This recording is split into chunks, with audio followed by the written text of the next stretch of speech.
Halo, assalamualaikum warahmatullahi wabarakatuh. Kali ini kita akan apa ya, membacakan terkait dengan tata kelola teknologi informasi. Buku ini karya dari Naya Karya. Itu penulisnya ada di sini Hendrik Kusbandono, Skom Mkom. Terus kedua Dwiono Aryadi Skom Mkom, dan terakhir itu Putri Lestariningsih Skom Mkom. Oke. Terus selanjutnya kita langsung ke ini ya, pembahasan pertama. Di bab pertama itu tentang konsep tata kelola teknologi informasi.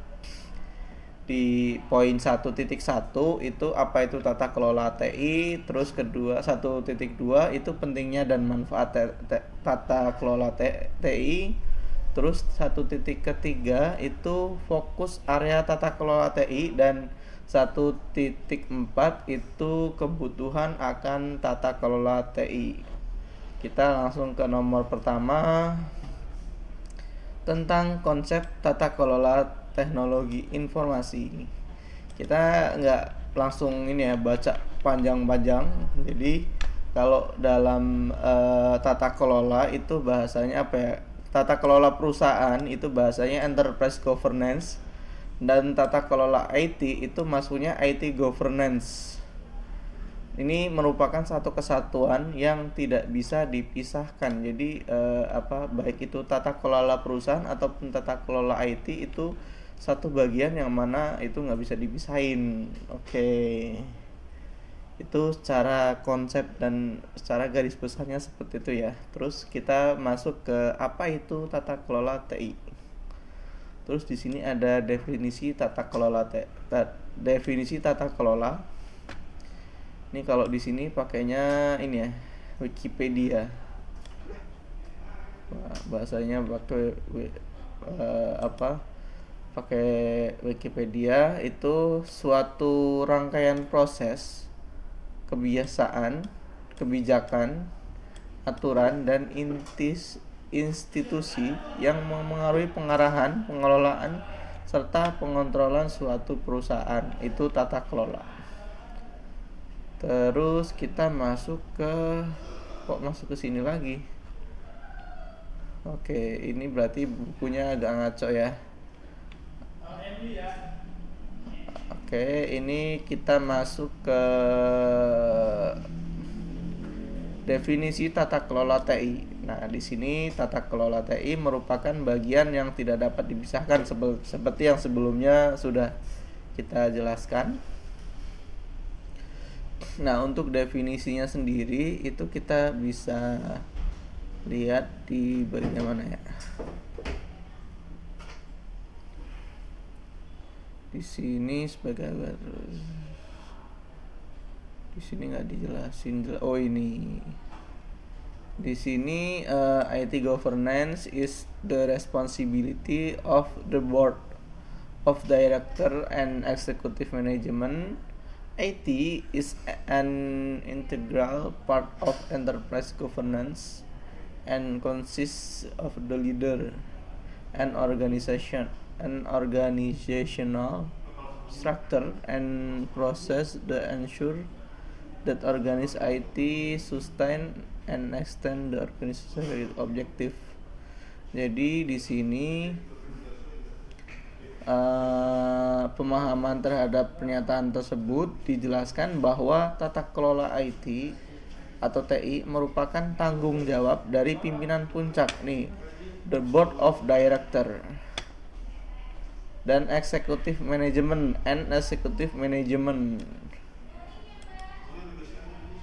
dalam suatu perusahaan.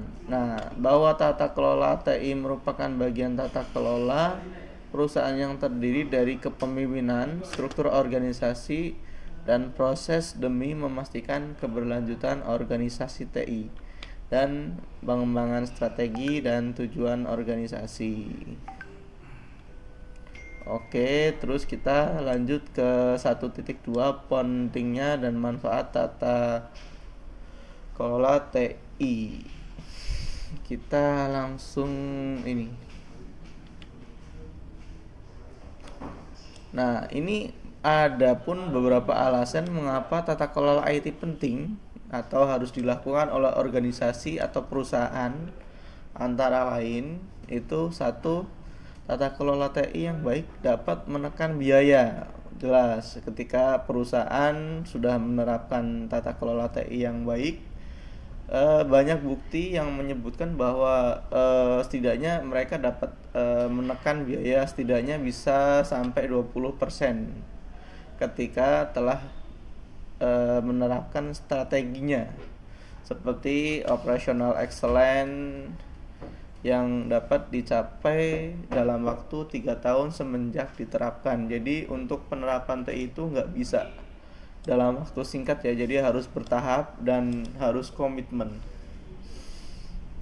TI adalah suatu yang mahal. Ini di samping tadi disebutkan bahwa ini dapat mengurangi biaya, ini TI itu termasuk sesuatu yang mahal karena investasi di perusahaan pada infrastruktur TI harus bersifat fleksibel. Ini harus bersifat fleksibel yang artinya investasi harus dilakukan dengan menjaga keseimbangan antara kebutuhan bisnis pada saat ini dan yang akan datang. Jadi harus sustain tuh terkait dengan investasi teknologinya. Oke, dan ini jadi ini juga ada ketentuan tetap memerhatikan efektivitas dan efisiensi biaya yang sudah dikeluarkan untuk mencapai kita bold itu tujuan bisnis. Jadi TI mahal ini karena sifatnya fleksibel, terus ini dikeluarkan untuk ini kita harus memperhatikan efektivitas dan efisiensi yang mana ini untuk mencapai tujuan bisnis kita. Terus penggunaan TI yang luas. Nah, ini selanjutnya pengelolaan TI di perusahaan tidak mampu pada suatu departemen yang yang ada dalam organisasi perusahaan. Selanjutnya, TI memberikan peluang sekaligus ancaman bagi perusahaan. Jadi selain manfaat-manfaat tersebut, ya apapun itu sih. Jadi nggak cuma IT. Jadi ada peluang sama ada ancaman.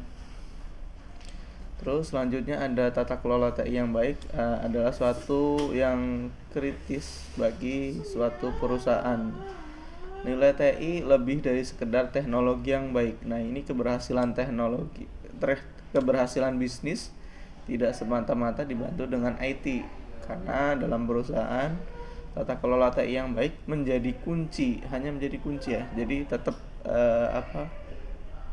segala macam perilaku juga bukan didasarkan cuma dari TI. Jadi semuanya harus ikutan terlibat. Ini kalau di sini harus adanya penempatan sumber daya, baik itu manusia ataupun infrastrukturnya. Jadi ini harus tepat ketika menangani suatu proses tertentu. Oke, kita terakhir ada 2 lagi.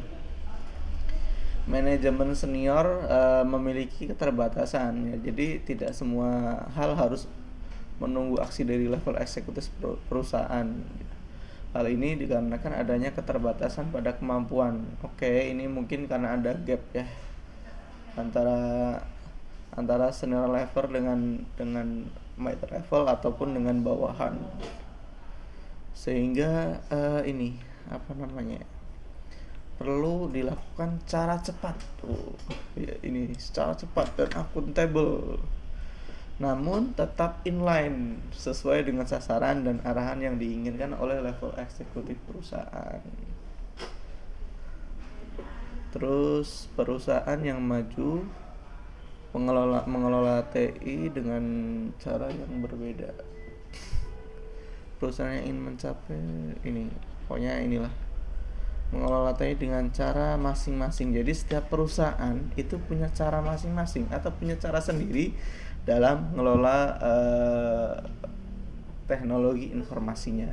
Jadi harap jangan menyamain, oh di sana kayak gini, di sini nggak bisa kayak gitu. Harus sesuai dengan kebutuhan bisnisnya masing-masing. Selanjutnya fokus area tata teknologi informasi. Ini kalau dari fokus area IT yang yang bersumber dari IT GI itu di sini gambarnya ada, tetapi nggak terlalu jelas ya. Di sini kalau kita lihat poin-poinnya itu pertama setelah keselarasan strategi, terus penyampaian nilai, manajemen risiko atau risk management, manajemen sumber daya atau resource management, pengukuran kinerja atau perform measurement itu terakhir ya. Terus yang poin 1.4 atau dari konsep tata kelola TI ini kebutuhan akan tata TI. Nah ini kalau dari Lukman 2004 ini berbagai macam alasan kenapa IT dibutuhkan oleh suatu organisasi. Nah ini contoh permasalahannya nih, cuman nggak usah terlalu dibahas ya kalau masalahnya. Terus kita kita punya alatnya buat custom. Flash kan udah jadi, ya kita tinggal isi aja flash kan, isi. Kalau menurut domain, nah ini kalau domain strategi, 4 perspektif keselarasan dapat dikenali. Perspektif pertama dan kedua bermula dari strategic bisnis atau strategi bisnis sebagai driver. Perspektif ketiga itu sebagai bermula dari strategic IT dan Kita punya mesin nanti diberi putih dulu mesin kita itu kan bagus. Diisap baru dicetak senian. Nah ini model tata kelola antar organisasi yang mengoutsource atau outsourcer ya. Dan penyedia layanan eksternal harus memperhatikan tata kelola secara umum. Harus menyediakan penyedia layanan untuk mengembalikan nilai bisnis yang diharapkan. Outsourcer harus memastikan penyedia layanan tidak menghabiskan uang yang diberikan atau menginvestasikan pada proyek yang buruk. Oke. Kalau kita beli di Indomaret itu berapa tuh? Nah, isi sarung berapa? Oke, itu aja konsep tentang konsep tata kelola teknologi informasi. Semoga bermanfaat. Dari saya mohon maaf apabila ada kekurangan karena ini saya cuma membacakan dan meringkas saja. Dari saya wassalamualaikum warahmatullahi wabarakatuh. Terima kasih. LMS mau di launching pas